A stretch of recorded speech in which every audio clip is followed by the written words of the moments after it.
Every December I talk about how great my year has been, but let me tell you something, 2021 was not one of those years. I hated this year. I hated this year with a passion. Like, it's repugnant and it can't be over soon enough. And I'm gonna tell you why in this video, but also I'm gonna tell you why I'm grateful here at the tail end of it going into 2022.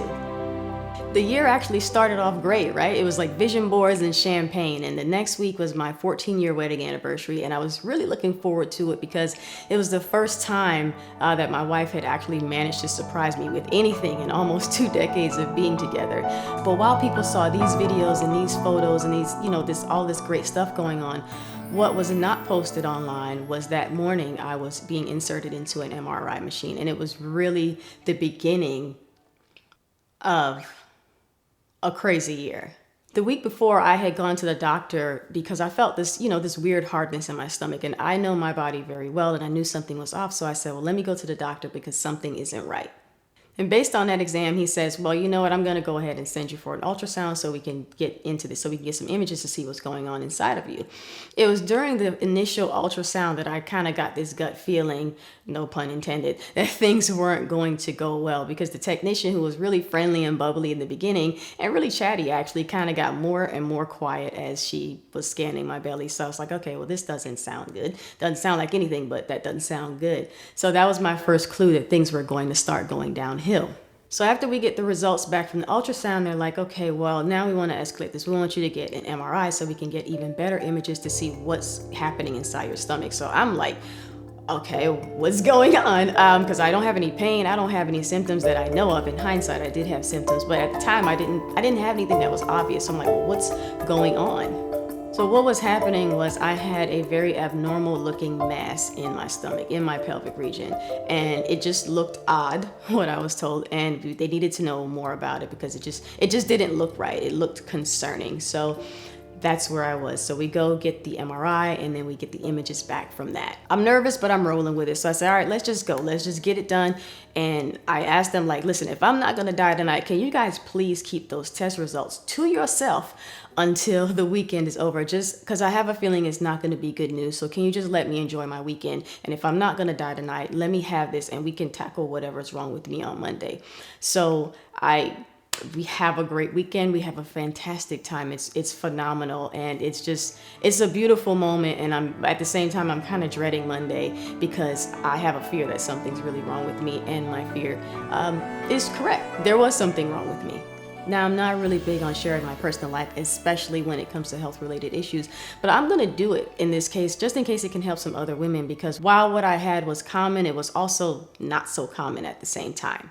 The MRI did confirm that I had this huge mass sitting in my abdominal region. So the next question was, is it cancer?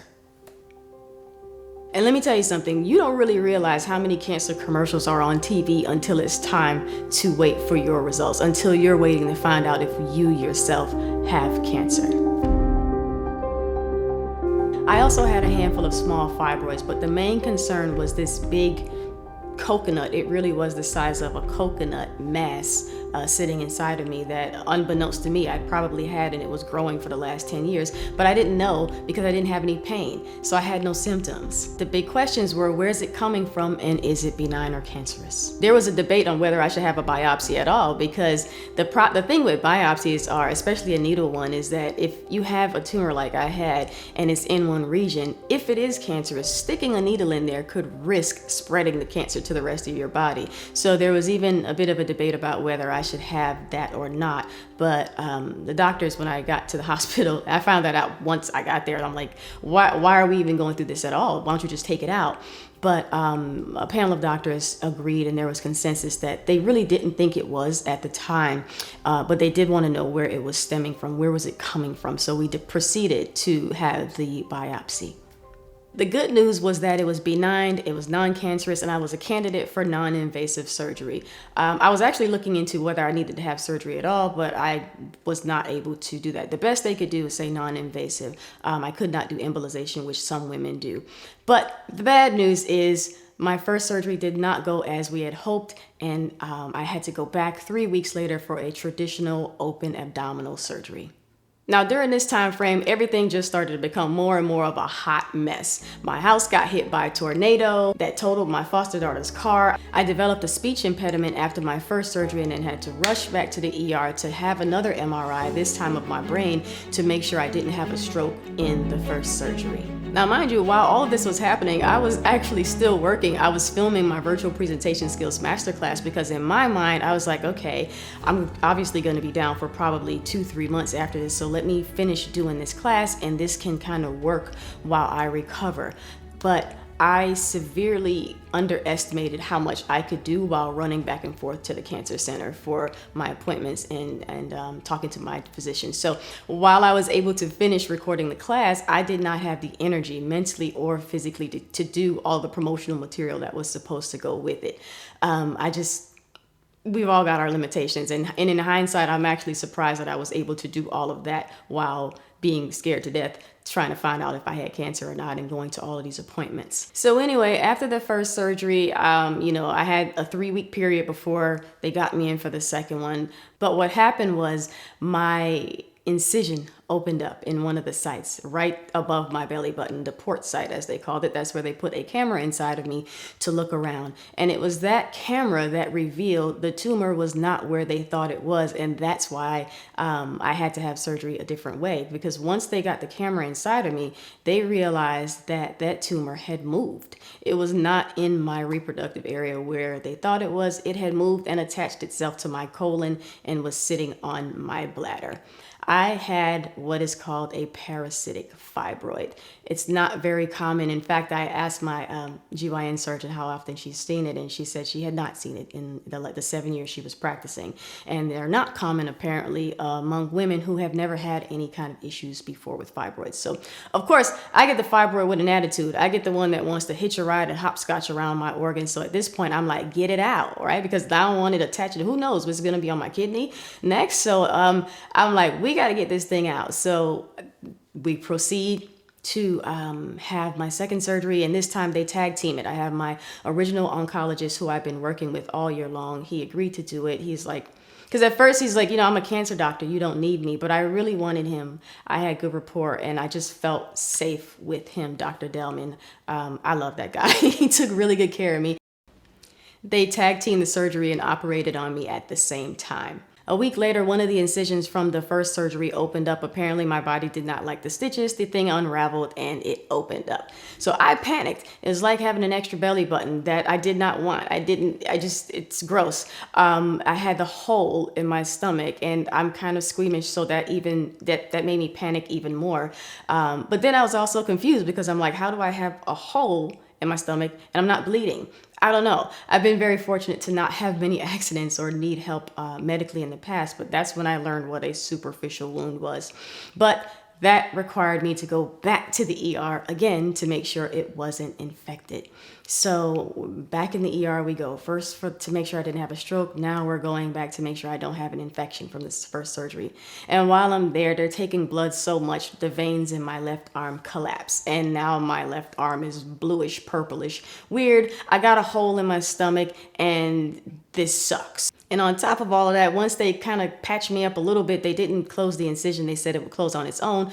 But whatever tape they put on me, I had an allergic reaction to. So the next thing I know is I have a giant rash with blisters on my stomach. I'm itching. I'm on fire. My arm is blue and I hate it here. It was just so much. And honestly, this made me terrified of the second surgery because I was like, well, that's going to be a huge open cut. Like, I don't want that opening up. I probably pass out. If the surgery doesn't kill me, the aftermath will. So I was really, really scared. The first time I wasn't as scared. Honestly, if I remember, I was actually buying Bitcoin before they took my phone away and put me under anesthesia. So I really wasn't too afraid the first time because, like I said, I had a friend who had the same doctor and she had excellent results. But no two bodies are the same. It didn't work out the same for me. But that made me really, really scared for the second surgery because I did not want that to unravel. I'm talking a line like this all the way down my stomach. That kind of jacked up my beach body, but we'll talk about that later. So I was scared, but I knew I was in good hands. So I did not have a choice but to soldier up because I wasn't going to live with this parasite inside of me.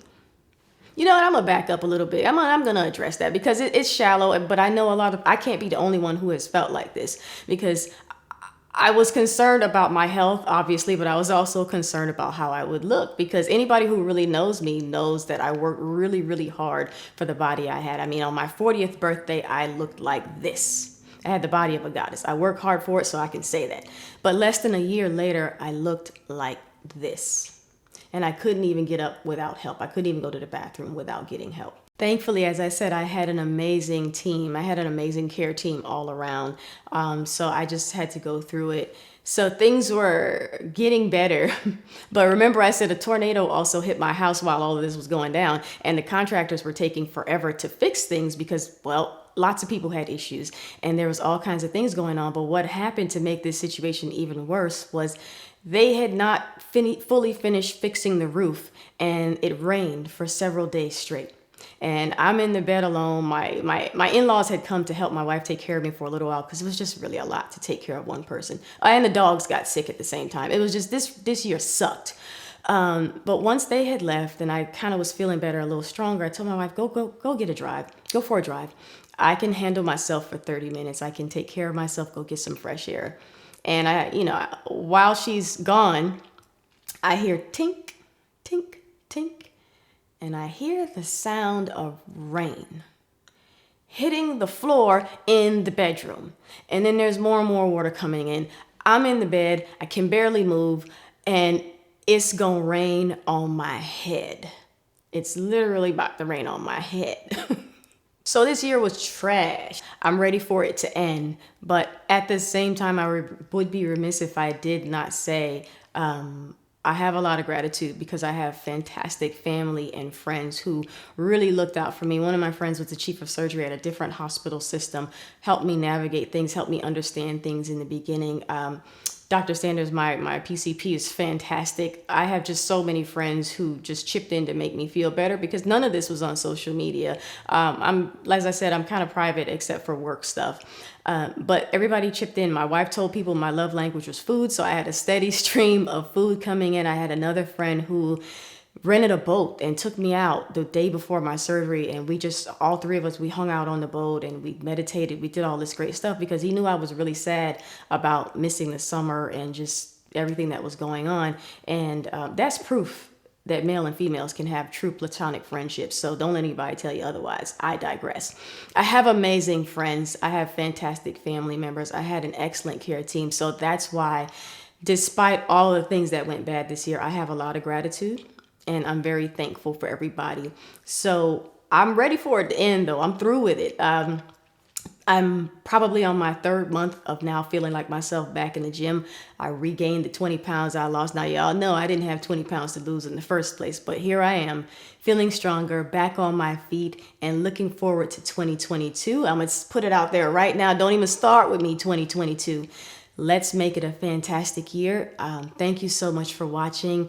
I appreciate all the support that I've gotten from friends, family, and my colleagues and my clients who stuck with me, for those who knew what was going on and prayed for me. So that's it for now. I'll see you next year.